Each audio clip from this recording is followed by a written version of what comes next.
Aleluia. Mais uma vez cumprimento a amada igreja com a paz do Senhor, amém? Quantos estão felizes por estarem na casa deste Deus Todo-Poderoso? Pode dar um brado de glória a Deus?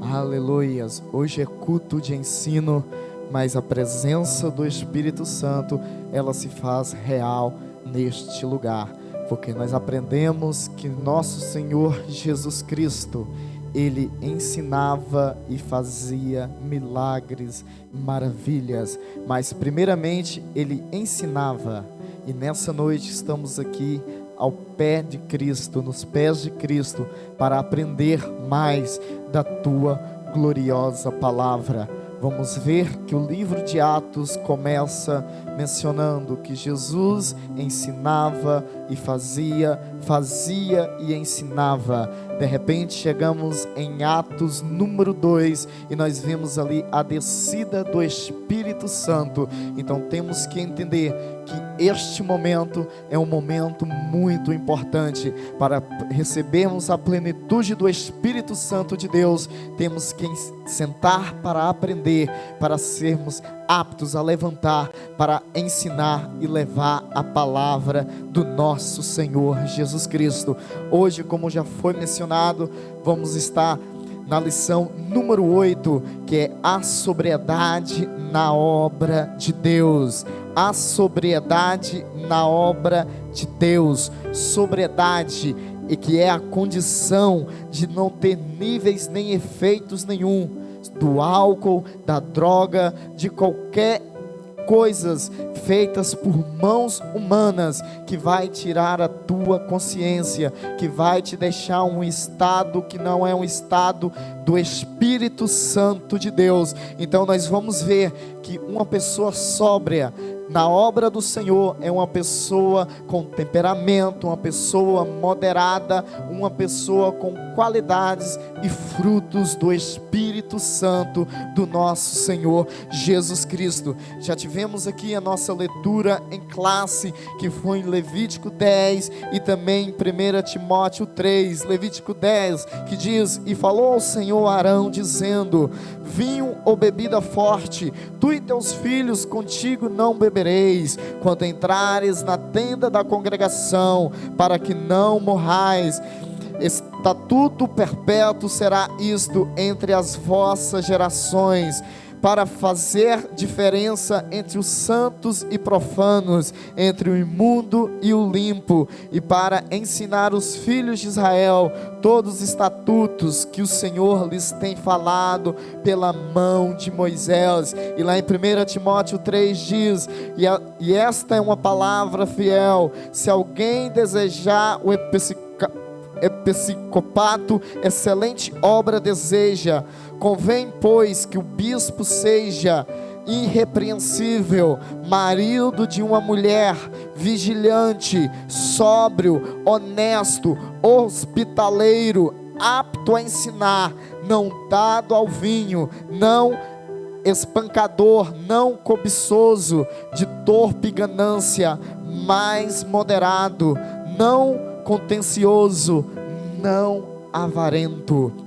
A palavra do nosso Senhor nessa noite, neste culto de ensino, vem nos chamar a atenção de como nós que somos noiva do Cordeiro, nós que somos representantes de Cristo nessa terra, nós que somos ministros do Evangelho, nós temos que nos apresentar perante a palavra do nosso Todo-Poderoso. Quando nós entendemos verdadeiramente as palavras de Deus, quando nós entendemos verdadeiramente aquilo que o Senhor tem trago aos nossos corações, os ensinamentos, nós vamos entender a nossa chamada nessa terra, nós vamos entender aonde que o Senhor quer nos levar, onde que o Senhor Ele quer nos colocar.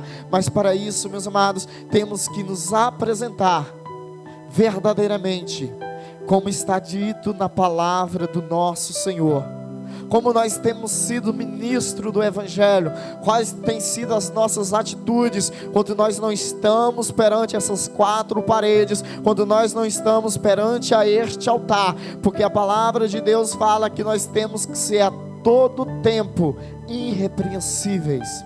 Nós temos que ser a todo tempo um modelo de Cristo a ser seguido nessa terra, porque a palavra de Deus diz que Ele iria, sim, um dia Ele vai voltar, sim. Ele mandou o Consolador, o Espírito Santo, sim. Mas a palavra de Deus fala que Ele nos deixou para fazer obras maiores do que aqueles que Ele fez. Meus amados, se nós entendermos, quando Jesus fala que iríamos fazer bênçãos e maravilhas maiores do que as que Jesus fez, vamos começar a entender o mundo sobrenatural. O nosso Senhor Jesus, Ele operou aqui maravilhas, Ele ressuscitou mortos. Quando a palavra fala que iremos fazer muito mais, olha o poder que o Senhor entregou em nossas mãos. Mas para vivermos a plenitude do Espírito Santo, temos que começar a entender e a ver na sua palavra aquilo que o Senhor nos chama a correção. Então o ponto central dessa noite é o exercício do ofício divino e compatível com o alcoolismo e os maus costumes. Aleluias.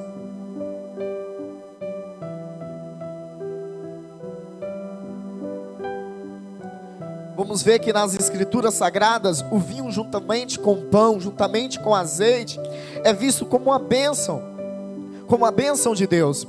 Nós vamos ver que vários versículos relatam sobre isso. Vamos ver lá em Oséias, no capítulo 2, no versículo 22, que diz: a terra responderá ao trigo e ao vinho e ao azeite, e estes responderão a Jezreel. Então nós vamos entender aqui que quando o Senhor, Ele estabelece este princípio, quando nós vamos ver aqui a história do vinho nas escrituras sagradas, nós vamos entender que naquela altura era um costume. Naquela altura era um costume nas celebrações dos israelitas, era um costume em grandes festas, era um costume na entrega de sacrifícios, na comemoração dos holocaustos. Então nós vamos entender que o Senhor, Ele aqui nos chama uma atenção, porque nós temos que ser moderados, nós temos que entender o contexto que nós vivemos, a altura que nós nos encontramos, porque nós vamos ver a escritura sagrada, nós vamos entrar no contexto histórico, nós vamos entender a cultura daquela época, que o povo estava inserido, que a sociedade estava inserida, e nós vamos trazer para o dia de hoje. Talvez nós começamos a olhar para essa escritura e dizer: ei, pastor Hércules, naquela altura o povo bebia, naquela altura o povo fazia festa, mas nós vamos entender que o povo veio se corrompendo ao longo dos anos, ao longo dos séculos, e Satanás, ele foi fazendo uso dessas brechas que nós fomos abrindo, dessas legalidades que nós fomos abrindo, porque se nós formos entender a cultura, o contexto daquela época, o preparado vinho, o preparado pão, o preparado azeite, era totalmente diferente. Era algo feito à base natural, não tinha componentes químicos como tem nos dias de hoje. Então nós vamos ver que foi se corrompendo, a história foi mudando. Então nós temos que entender qual é a chamada de atenção que o Senhor, Ele quer fazer para o nosso povo nos dias de hoje. Nós vamos ver então que o mau uso levou os homens santos a cometer escândalos e até mesmo crimes. Vamos ver a história de Noé, a história de Ló, a história de Davi. Homens que se deixaram se corromper com mau uso daquilo que foi estabelecido naquela altura. Nós vamos ver que a embriaguez de Noé, que Noé seguia o dilúvio. Todos conhecem a história deste homem. Um homem que passou séculos ali falando que vinha um grande dilúvio, que vinha chegar o dia do Senhor. Pessoas zombaram dele, pessoas desacreditaram dele. Então vamos começar a conjecturar e a entrar naquele contexto, entrar naquela época. Uma terra que não chovia, uma terra seca. Nós vamos ver que esse homem escolhido por Deus, ele começa a fazer uma grande arca. O povo começa a zombar, começa a escarnecer, mas ele ali prevalece com a tua fé. Então nós vamos entender que ele e a sua casa foram salvos. Ele e sua casa foram salvos. E nós vamos ver que a seguir ao dilúvio, a seguir que sai daquela arca, Começa uma nova história, começa uma nova geração, começa novos propósitos. E a palavra de Deus fala que Noé, ele vai cultivar, presbítero Sivaldo, uma vinha, uma simples vinha, que talvez era ali para a sua sobrevivência, para tirar ali o seu alimento. Mas nós vamos ver na Bíblia, que dessas vinhas ele tira para fazer o sumo de uva, o vinho fermentado.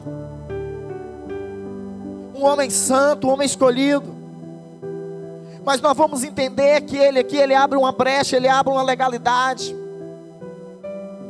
Ele vai se embriagar com o próprio vinho que ele fabricou. E ele traz um escândalo para dentro da tua casa. Ele traz ali novamente a impureza para o mundo. Vamos dizer assim. Ele estava ali em uma nova terra, em uma nova oportunidade.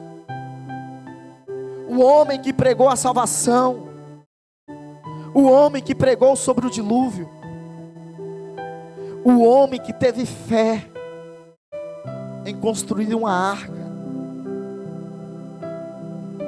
em um momento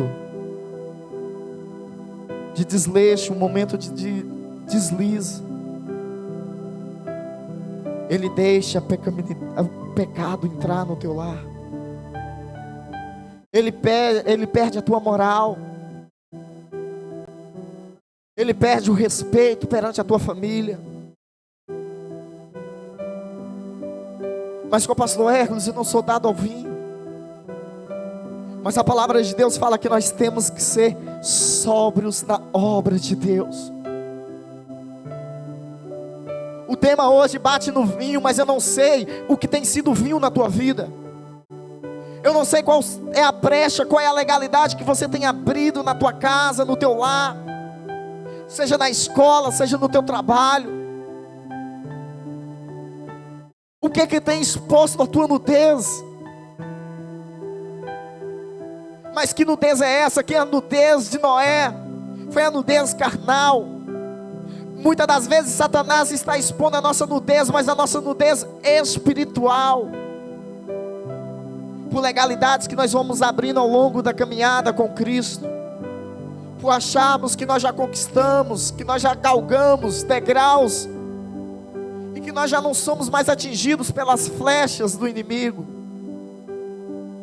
E ele começa a expor a nossa nudez espiritual, as nossas falhas. Talvez esse escândalo não é aquele escândalo que vai impactar quem está ao pé de você. Não.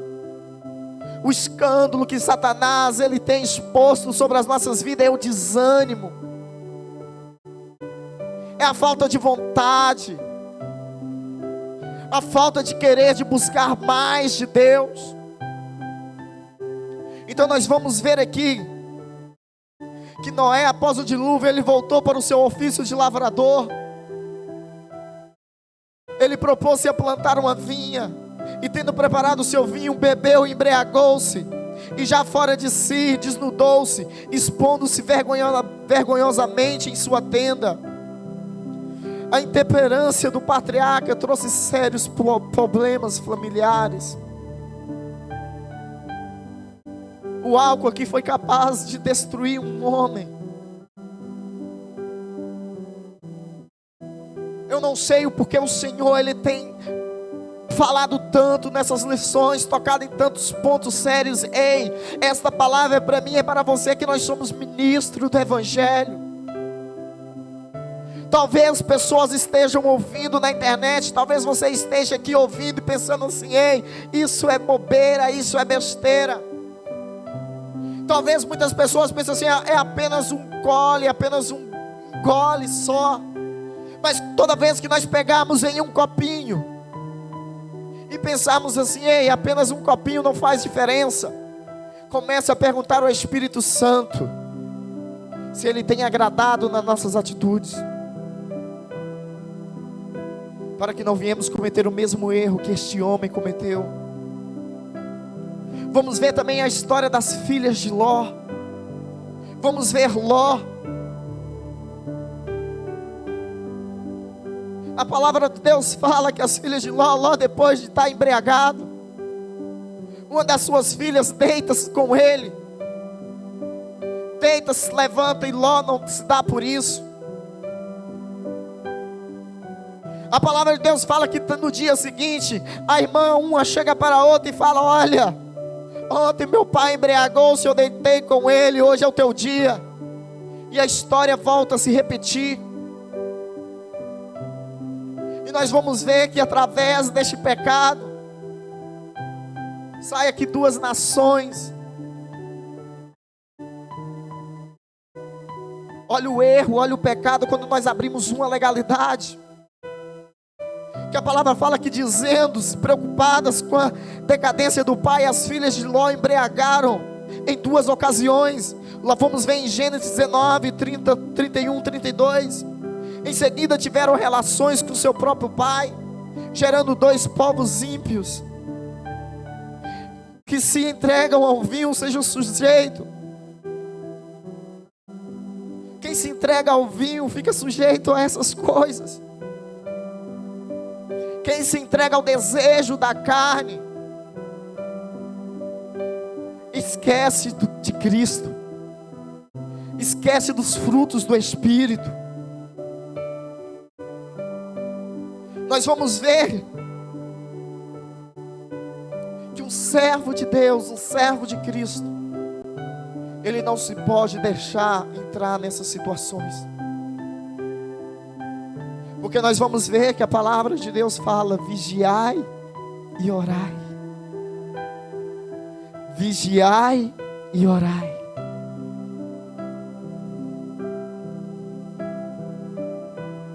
Noé orava, Ló orava.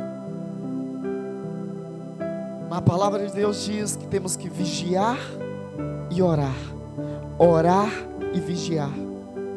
Não adianta somente orarmos e não vigiar. Não adianta também dizer, como muitos dizem, temos que vigiar e orar depois. Não. É uma junção, vigiando e orando, orando e vigiando, para não abrirmos legalidades na obra de Deus. Porque quando nós estamos inseridos neste contexto, quando nós estamos inseridos como obreiros de Cristo, quando nós estamos inseridos como noivas do Cordeiro, meu amado, quando você abre uma legalidade, quando você abre uma brecha, você não traz destruição somente para ti, mas traz destruição para ti e para a tua casa. Para os obreiros aqui nessa noite, para os obreiros que estão ouvindo a palavra de Deus através da internet, quando você abre uma legalidade, você não está trazendo o pecado somente sobre a tua vida, mas também sobre o contexto que você está inserido, sobre o meio que você está inserido, sobre a igreja que você está inserida. Mas com o pastor Hércules, o meu pecado só afetou a minha família. Mas não, meu amado, quando nós cometemos um erro, não é o nome do co-pastor Hércules que vai para a boca do povo, não é o nome do co-pastor Hércules que vai para a boca de Satanás, mas sim, é o nome do ministério, é o nome das pessoas que estão ao meu redor. Então toda vez que nós pensarmos em desviar ou para a esquerda ou para a direita, nós temos que entender que já não é mais somente a minha vida, mas sim a vida das pessoas que Deus colocou sobre o meu encargo, sobre as vidas que o Senhor entregou sobre a tua vida. Você, meu amado, já não tem mais o direito de pecar, o direito de errar, porque você é escolhido de Deus. Deus te colocou nessa terra para ser pilar, para ser liderança. Quando eu paro, quando eu desisto, uma multidão para. Talvez você esteja sentado aqui nessa noite dizendo: ei, eu não enquadro neste contexto, porque eu não tenho uma multidão me seguindo. Ei, meu amado, tem pessoas olhando para você sim. Tem pessoas que têm se fortalecido através da tua atitude de fé em Deus. Você nem dá conta disso, mas você é um filho do Pai. Então nós temos que entender que Noé aqui, quando ele dá um deslize, Não foi somente ele, mas quem estava ao seu redor sofreu. Ló, quem estava ao seu redor sofreu. Nós estamos aqui falando de família. E quando nós falamos que nós fazemos parte do corpo de Cristo, nós temos que entender que a minha dor é a sua dor, que a sua dor é a minha dor, porque nós somos um corpo, nós somos família. Quando eu erro, a igreja sofre. Quando a igreja erra, eu sofro, porque é assim que nós temos que ser unidos e vigilantes na palavra de Deus, fiéis à palavra de Deus. Vamos ver também que o vinho como instrumento de corrupção.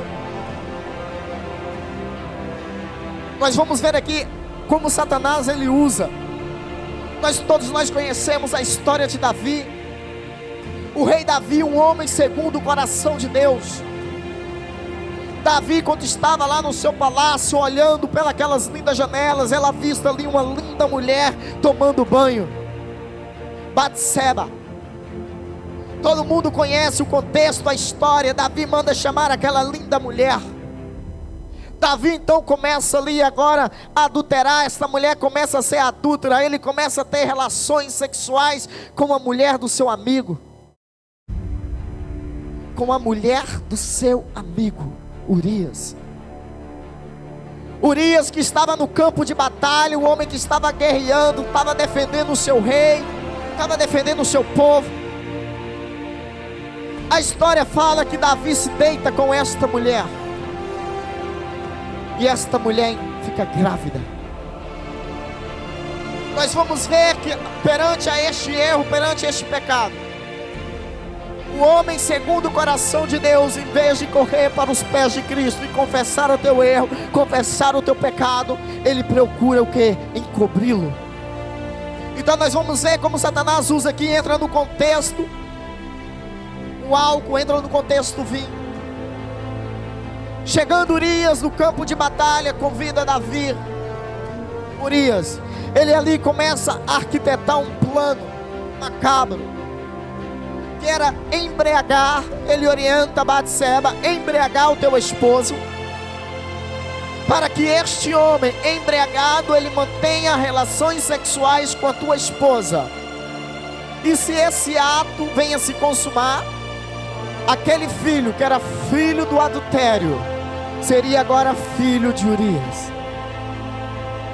Mas Urias, um homem servo, um homem temente, um homem que entendia que ele estava ali a convite do rei, mas ele não queria se dar aos luxos, aos desejos da carne. Penso eu, ele com uma bela esposa, uma esposa jovem, uma das mais belas, diz a palavra de Deus. Claro que ele queria deitar-se com a sua esposa, claro que ele queria se alegrar com a sua esposa, mas ele sabia que no campo de batalha estavam os homens guerreando, e isso não acontece.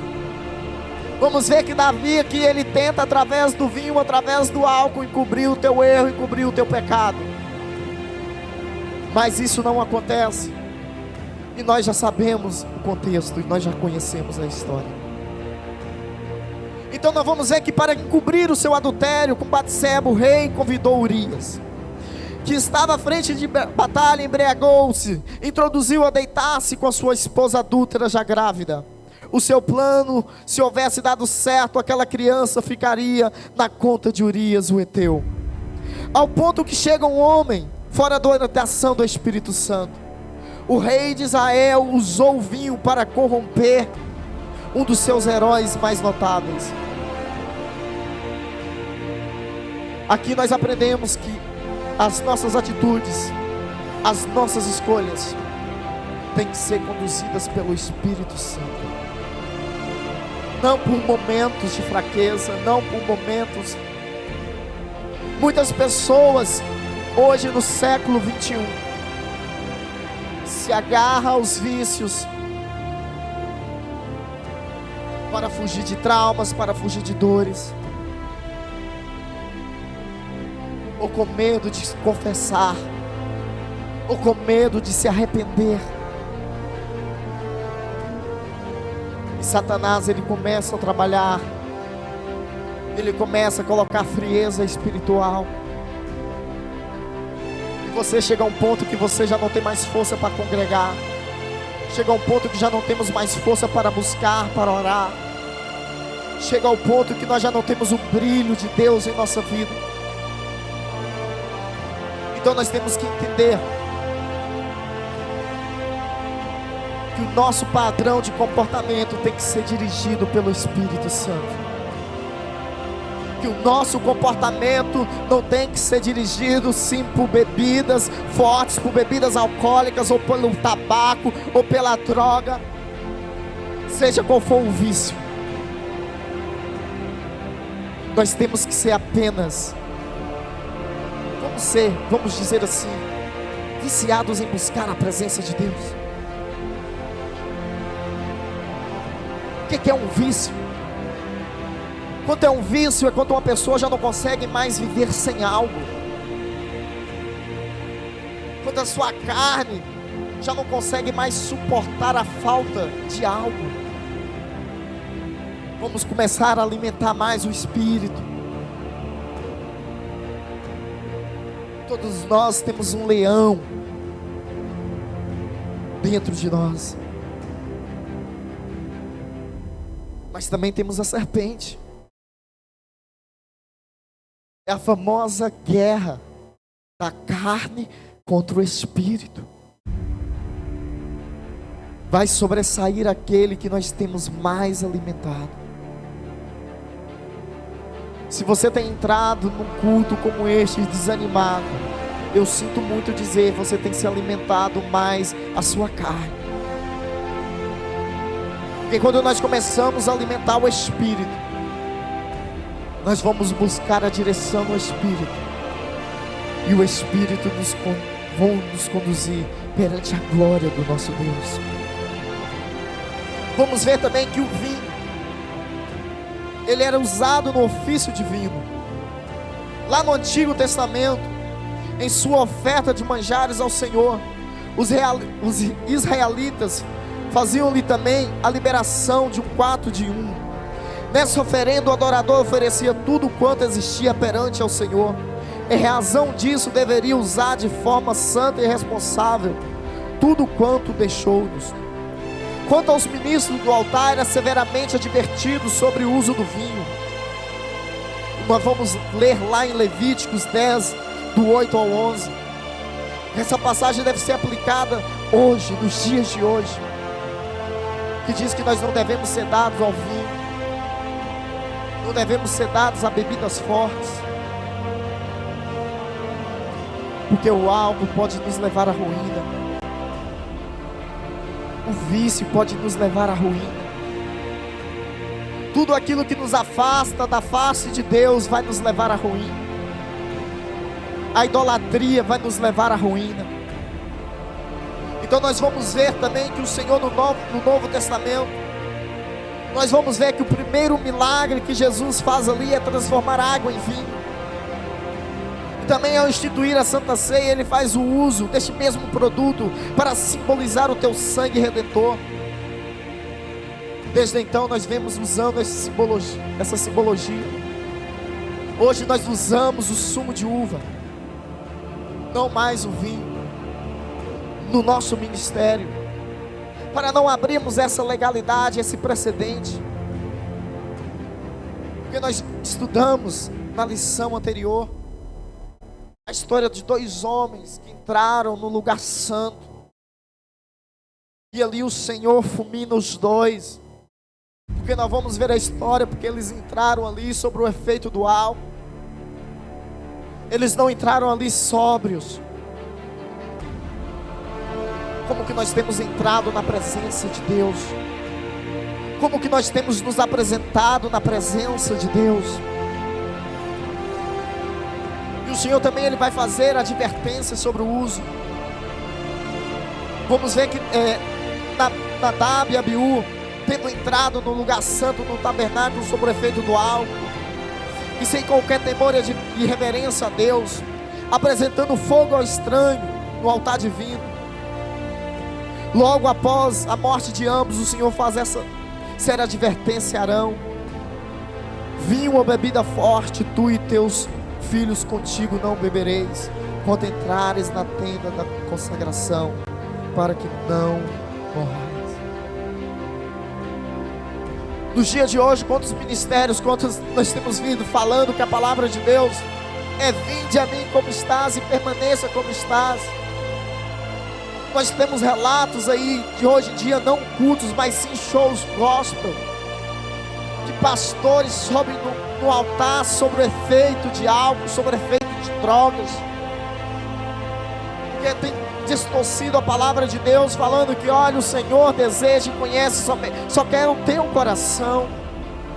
Sim, o Senhor conhece o meu, conhece o teu coração. O Senhor, Ele te aceita da maneira que você entrar aqui nessa noite, mas Ele não aceita você sair daqui da mesma maneira, porque onde o Espírito Santo Ele entra, Ele faz um reboliço, Ele faz ali algo diferente, algo novo. Então eu tenho que entender quanto à palavra de Deus, quando nós ouvimos falar que ei, não importa, pode vir do jeito que você está, da maneira que você está. Nós vamos ver as escrituras sagradas, nós vamos ver no livro de Timóteo, no livro de Levítico, nós vamos ver aqui que o Senhor dá a instrução das vestes. Nós vamos ver que o sacerdote ele tinha que apresentar ali com a veste específica. Ei, meu amado, você não é qualquer um, você não é qualquer uma. Você é filha de Deus, você é filho de Deus.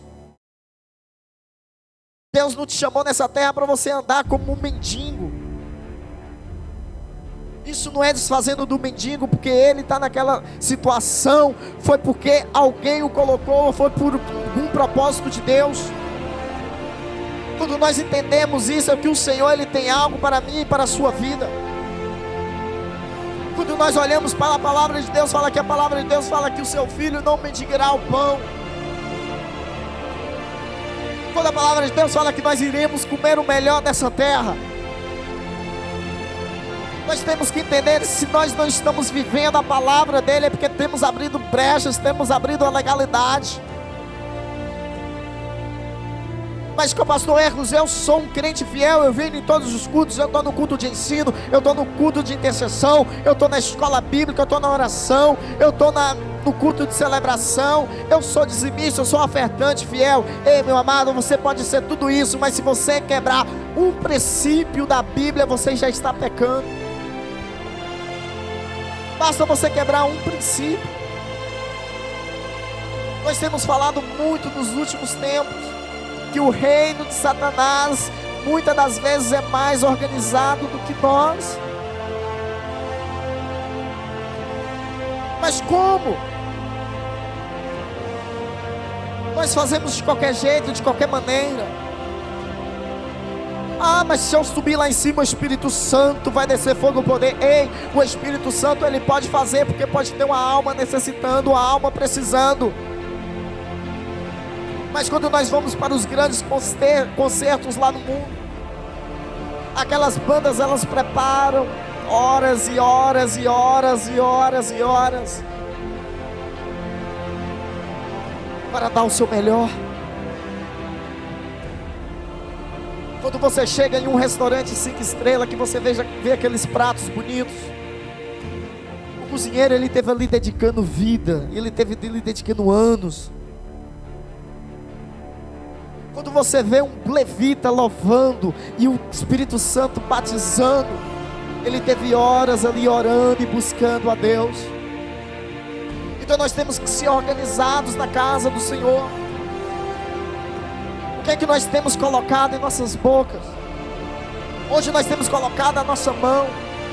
Hoje nós temos levado os nossos olhos. Nós vamos ver a história de Daniel, que ele recusou os manjares, foi jogado numa cova de leões. Ei, aquele leão serviu ali de almofada, de travesseiro, porque ele manteve ali fiel à palavra de Deus. Quando nós entendemos que o nada a ver, que o não importa, faz diferença sim, Vamos começar a entender e viver a plenitude de Deus sobre as nossas vidas. Porque é a verdadeira guerra, é a guerra espiritual que nós temos vivido hoje. Neste momento está tendo uma grande batalha no mundo espiritual. Para você estar sentado aqui nessa noite, uma grande batalha foi travada. Grandes batalhas têm sido travadas.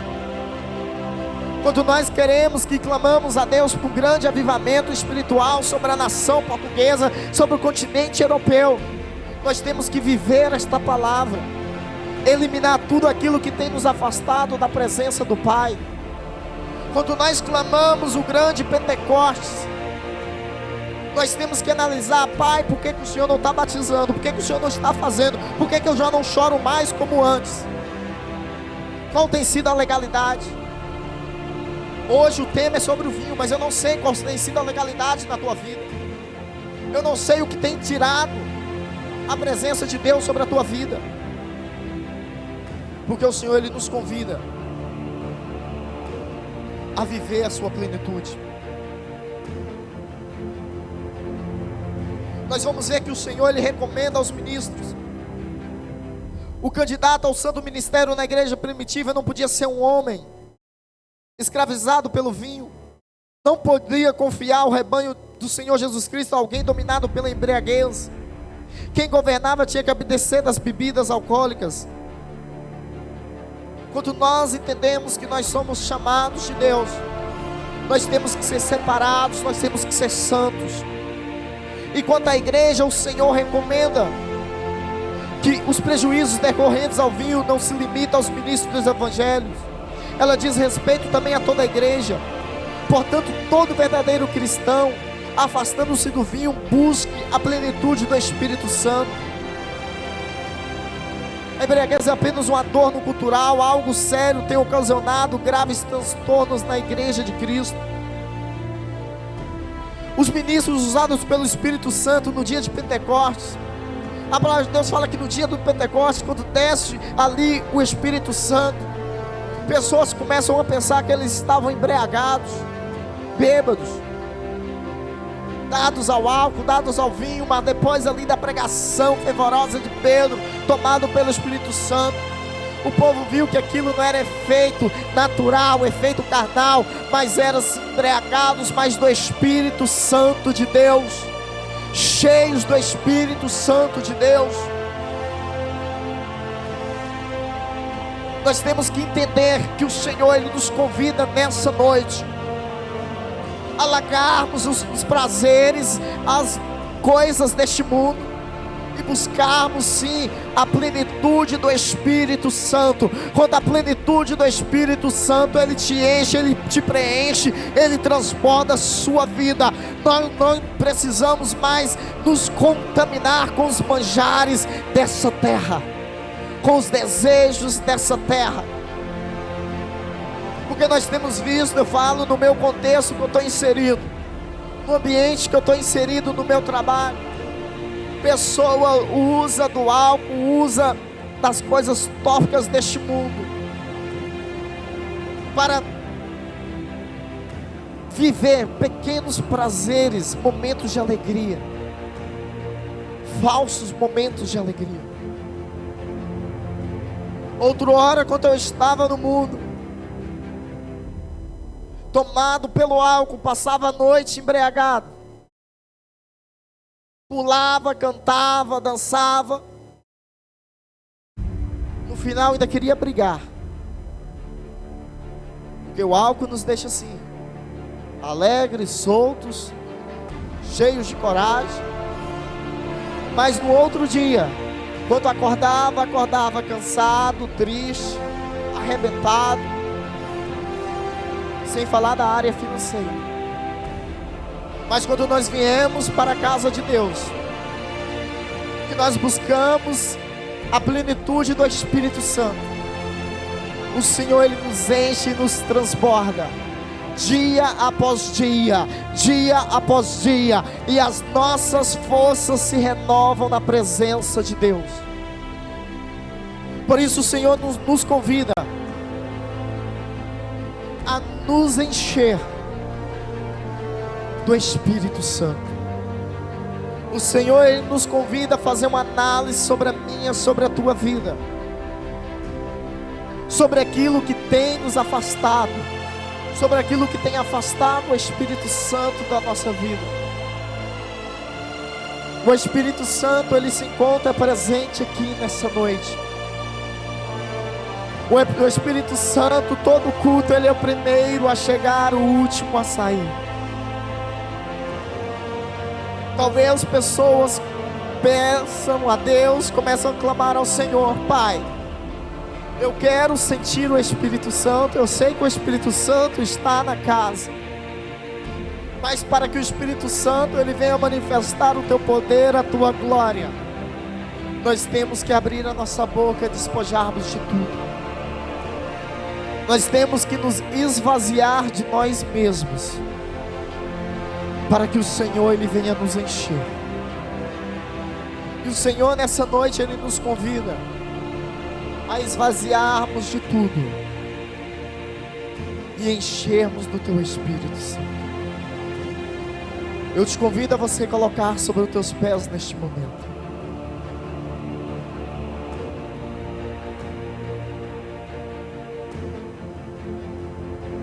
Você que tem força, você que tem fôlego.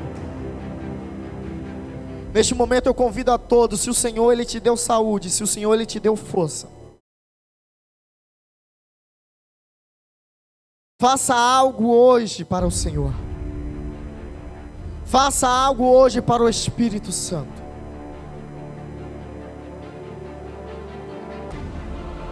Vou pedir o nosso sonoplasta, ele vai estar soltando um louvor.